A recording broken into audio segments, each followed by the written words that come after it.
Sorry చెప్పాను కాదన్నా. ఒక లాస్ట్ అంబకే ఓటి సారీ సిస్టర్ సుమన్ అసలు తాగాడు. ఈ మధ్య బాగానే అవుతుంది. కెప్టెన్ సిస్టర్ ఇక్కడ లాస్ట్ కెప్టెన్స్ పనిచేస్తారు ఇక. మీరు కెప్టెన్ అయ్యారు, మీకు ఎంత రెస్పెక్ట్ ఇచ్చాం మేము అందరం. కెప్టెన్ సంజనా గారు ఎస్ అని అన్నాం.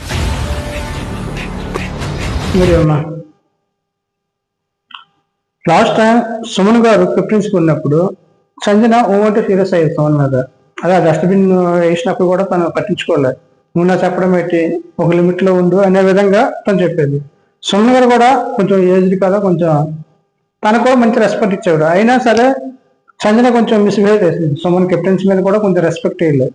దానికి ఎప్పుడు సుమన్ ఆర్గ్యుమెంట్ చేస్తున్నారు, మీరు కెప్టెన్సీ ఉన్నప్పుడు ఎలా ఇచ్చాము, ఎంత రెస్పెక్ట్ ఇచ్చాము, మరి మాకెందుకు ఇవ్వలేదు, అట్లీస్ట్ రెస్పెక్ట్ ఇవ్వకపోయినా కొంచెం అట్లీస్ట్ నార్మల్గా చూడరు కదా, మీరు చాలా డిఫరెంట్ గా చూసారు, కరెక్ట్గా రెస్పెక్ట్ ఇవ్వలేదు అనే విధంగా ఈ వారం మన సుమన్ ఏం చేశారంటే సంజన నామినేట్ చేశారు ఎలిమినేషన్ లిస్ట్ కి. చూద్దాం ఏమైతుందో, తను ఎలిమినేట్ అవుతుందా ఉంటుందా, పక్కాగా ఎలిమినేట్ అయితే అవ్వదు. కానీ సుమన్ గారు అయితే ఈ వారం తన సంజనని ఎలిమినేట్ చేశారు. చాలా మంది పబ్లిక్ లో కూడా తను ఏం ఆడట్లేదు, తను ఎలిమినేట్ చేయాలని కామెంట్ చేస్తున్నారు. కానీ చూద్దాం ఏమవుతుంది. ఇంకా మన ఛానల్ ఎవరైనా సబ్స్క్రైబ్ చేసుకోకపోతే సబ్స్క్రైబ్ చేసుకోండి. Thank you.